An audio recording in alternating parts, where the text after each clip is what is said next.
DKL, les conseils de Patrick Grimm, comportementaliste animalier et éducateur canin. On continue encore et toujours à parler de l'agressivité chez le chien. Aujourd'hui, on va chercher à savoir comment on peut prévenir cette agressivité, Patrick.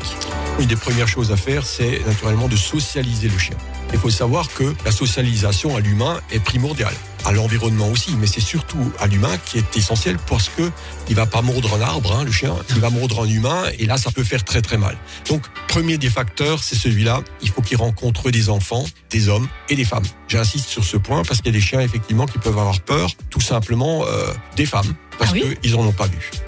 Oui. Et un chien va vraiment faire la différence entre l'homme et la femme, comme une réelle différence pour lui. Ah oui, parce qu'il faut pas oublier qu'au niveau olfactif, le chien est capable de détecter tout de suite s'il a en face de lui un homme ou une femme.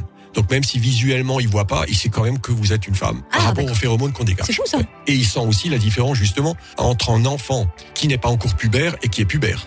Ah aussi. Ce qui fait que les enfants qui sont effectivement non pubères ne sont pas considérés par le chien comme étant un danger au niveau de hiérarchique comme un chiot. C'est-à-dire qu'on va lui tolérer plein de choses d'un enfant alors qu'on va pas le tolérer d'un enfant entre guillemets adulte. Après, il y a un autre point aussi qui est notre comportement qu'on a avec le chien. C'est-à-dire que si on corrige mal le chien, si on interprète mal ce qu'il est en train de faire, le chien peut avoir peur de nous. À partir du moment où il a forcément peur de nous, il risque de se montrer agressif. Donc il faut faire attention de ce côté-là, parce qu'il y a des gens qui punissent leur chien n'importe comment, à n'importe quel moment aussi. Le moment, je le rappelle, c'est uniquement au moment où il fait une bêtise, on peut le corriger qu'à ce moment-là. Si le chien a pris le pouvoir chez vous à la maison et que vous essayez de le choper par exemple au niveau du cou, le chien peut se retourner contre vous et vous mordre. Donc là, comment faire quand on a un chien qui n'obéit plus ?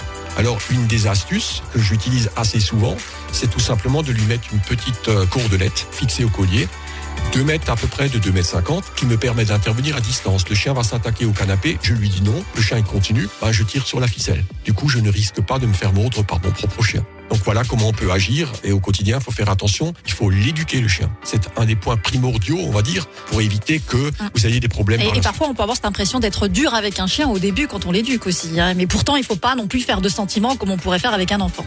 Même avec les enfants, on sait très bien aussi que si on n'est pas ferme à un certain moment, il risque de prendre le pouvoir lui aussi.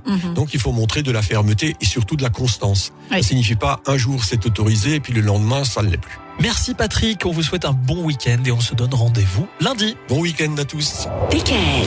Retrouvez l'ensemble des conseils de DKL sur notre site internet et l'ensemble des plateformes de podcast.